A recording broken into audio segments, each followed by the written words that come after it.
So today we're going to look at what's in the bag.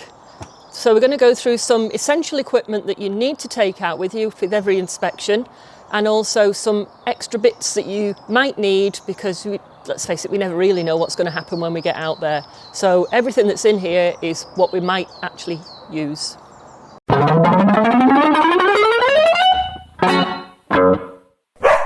Okay, so today we're going to look at what's in the bag. This is the best bit on the courses. Everybody enjoys this bit. So my bag that I take out with every inspection is this thing here. It's a tote bag from B&Q or Wix or somewhere like that. And I like this design because you can just throw stuff in and you can find it easy. And then when it gets covered in honey and propolis, it's easy to empty out, give it a good hose out and clean it and then restock it again. You don't have to worry about being able to close the lid and everything falling out. You just throw it in, pick it up and carry it away with you.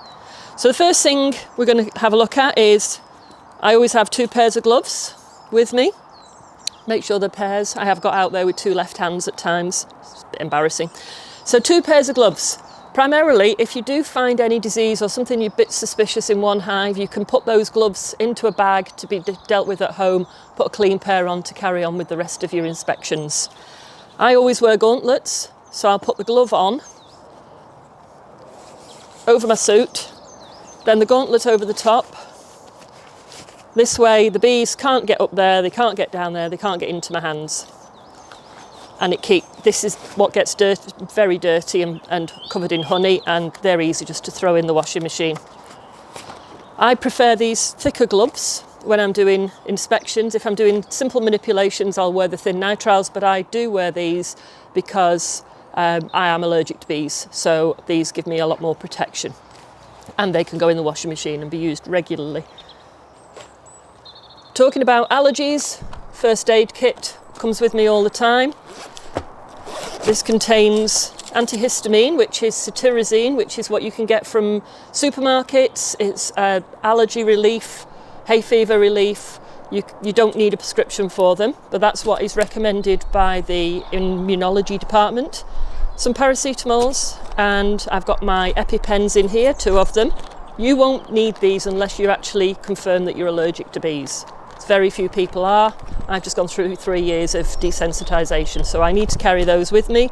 I've got some plasters in here.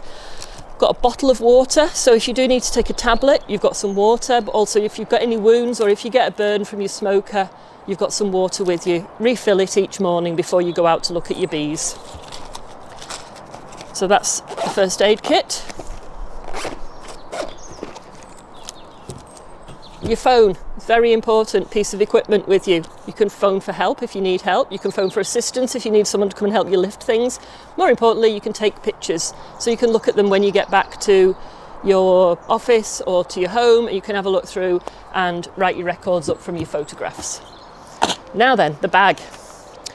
So in here, we've got multiple things. We have all the different coloured marker pens for the queens.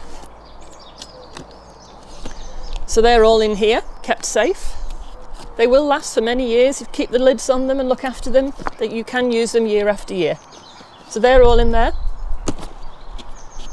I carry several Bic pens with me for writing records.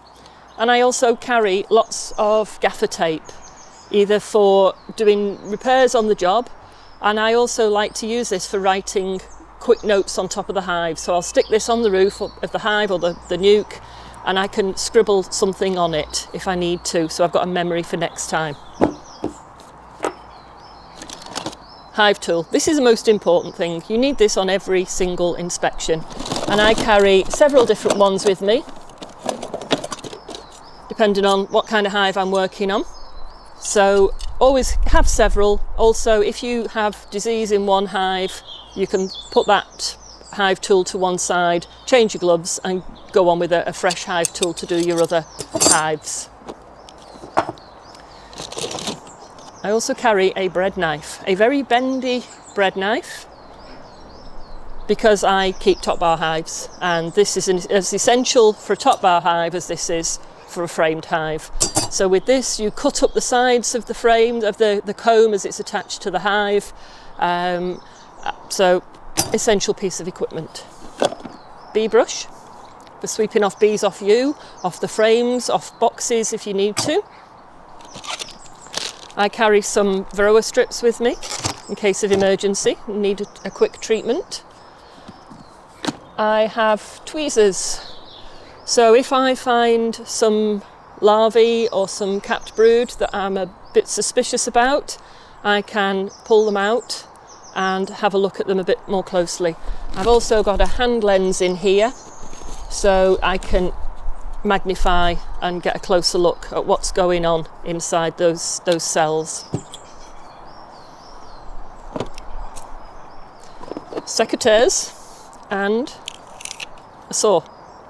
There's been many times when I've gone and branches have fallen down and they've been too heavy for me to move, so I've actually had to saw them or saw them off the tree to get rid of them out of the apiary or away from the hive. And quite often they get a bit overgrown, so the secateurs are good for cutting back brambles that have grown up near the hive. Obviously if you've got your hive in your front garden, you're not going to need all these sorts of things with you. Little mini toolbox. So I've got a spare smoker lighter here, a ball of string for running repairs, again because I do top bars. If the comb collapses during an inspection, or if it's been a particularly hot day and the comb's collapsed, I can actually use this string to make a sling to tie the comb back onto the top bar and do a temporary repair till I can come back and do a proper job. And just a few screwdrivers in there.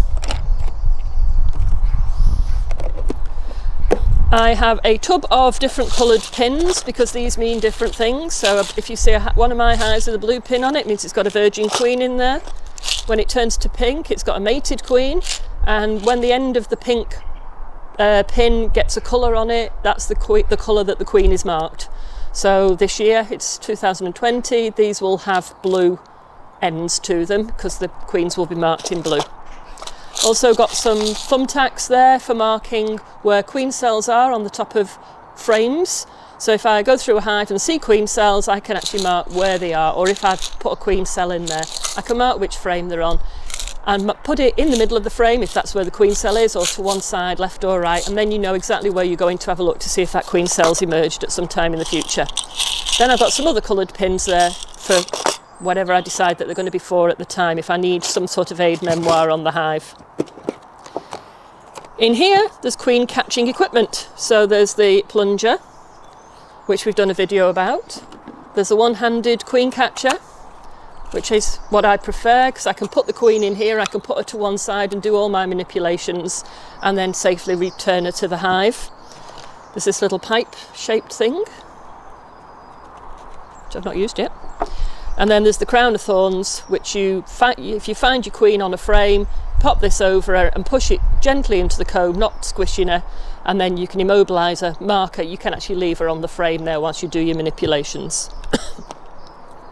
Prosecco Cork, very important for blocking up entrances on top bar hives. Piece of sponge if I need to block up an entrance for any reason on a hive. If I'm going to be moving it, I've got this, I can put it in. If, God forbid, but there was some disease in there, or if the hive had died, or if it was being attacked by wasps, I can block the entrance up. Always have a piece of sponge with you.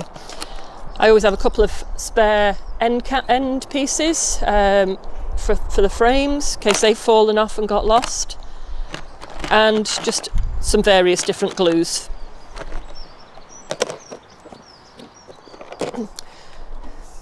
Big tub of Vaseline for greasing any runners. If you put in a new box on, a new super or a new brood box, put a little bit of Vaseline on the runners first, and then as the bees propolise it, it'd be much easier for you to free the frames. Spirit level, this is like a TARDIS, this box. Spirit level. Top bar hives need to be level in both directions, so keep that with you. Spare lighter. 3-in-1, or WD-40 or something similar. Most of my out apiaries will have a padlock on them, and they do seize. So a nice squirt of this keeps them in good nick. Some scissors, because if you're having to cut the string to tie up the top bar hives, you can use that. Box of matches. So they are actually functioning matches, so they could be used for lighting the smoker if needed, but more importantly, use that end to test if you get some suspicious capped brood, if you get some sunken cappings or greasy looking cappings and you're questioning whether or not it's American fowl brood.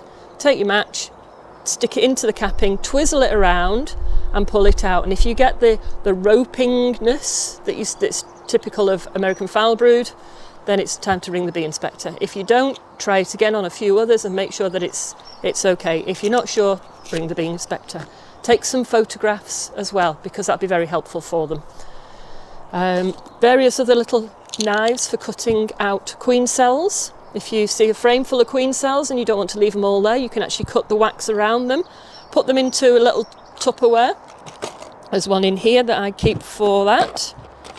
I keep this for putting queen cells in. I'll stand them up in there and bring them back, and then they can be put into other hives. Notebook for records. A multitude of queen cages, so if I need to take a queen out of a hive for any reason, then I've got something safe to put her in, to transport her.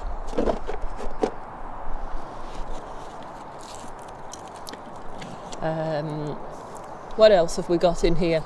Oh, we've got some clove oil and some lemongrass. So the lemongrass is very good for if you've got some bait hives out. All our apiaries have an empty hive there as a bait hive.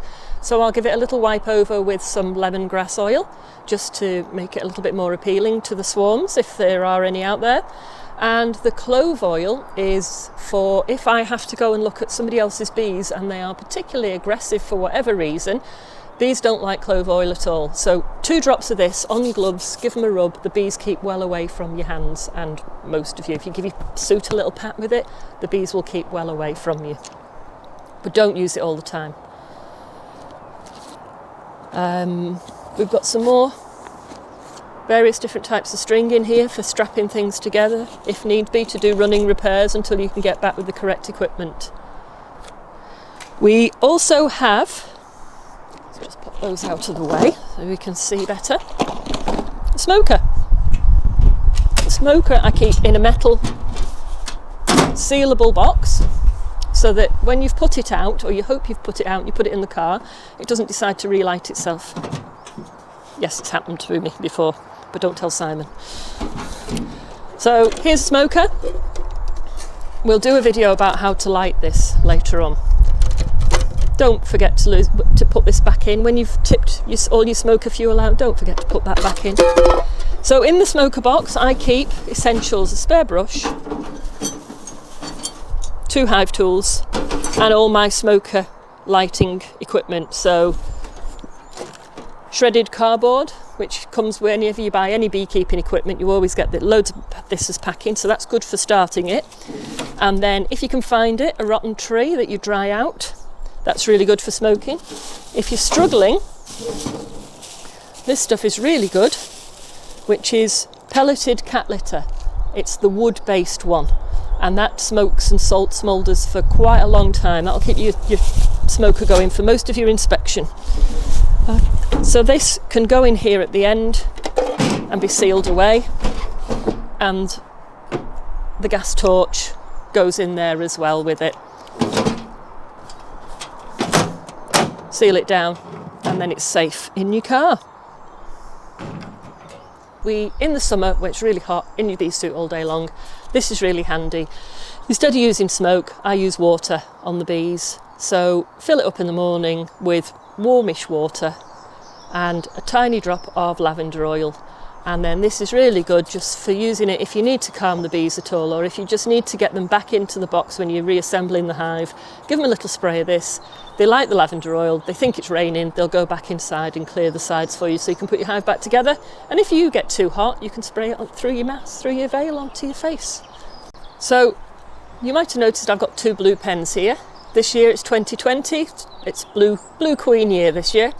So I prefer this one, this lighter blue colour. It's much easier to spot than the darker one. That one I really struggle to find the queens when they're marked with that blue, so I've opted for this shade of blue. Doesn't matter whatever you go for. If you've only got 1 pen, just use that all the time, it doesn't matter. And when it's a white year, you can use Tipp-Ex, the water-based Tipp-Ex. and marker with that. You don't have to buy a pen. Or we have a lot of Himalayan balsam in our area, so come autumn I have thousands of queens because all the bees are coming back with white marks from the Himalayan balsam on the back of their heads. So on a white year I tend to mark my queens pink. In each of our apiaries we have a old honey bucket or a yogurt tub or something like that for any wax to go into. So any wax that we've scraped off, any brace comb, it goes into the bucket, comes home for processing into candles. We also have a bucket of sterilising fluid which consists of soda crystals, which you can buy relatively cheaply from your supermarket, and we mix that with hot water. The instructions are on the bag, and then the hive tools go in that to be cleaned before we leave, or sometimes some apiaries the hive tools will be left in that bucket to use purely on that apiary when we get there. The gloves can be washed in that as well. It takes all the stickiness off them so it doesn't go back into your bag sticky, and that just needs refreshing every 2 or 3 weeks. What was that, Roxy? Ah, Roxy says if you found this video useful, please give it a big thumbs up, and don't forget to subscribe, button down here, to see more information, more videos about bees and beekeeping. If you hit the bell icon, that's about here, you'll be notified when we upload new content. Also, let me know in the comments if there's any topics that you'd like to see about bees and beekeeping. And if you go to our website, which is thebeecentre.org, you'll find out loads of information on there, and you can contact us via the website. Thanks for watching. Good girl. Good girl. Right. Ready?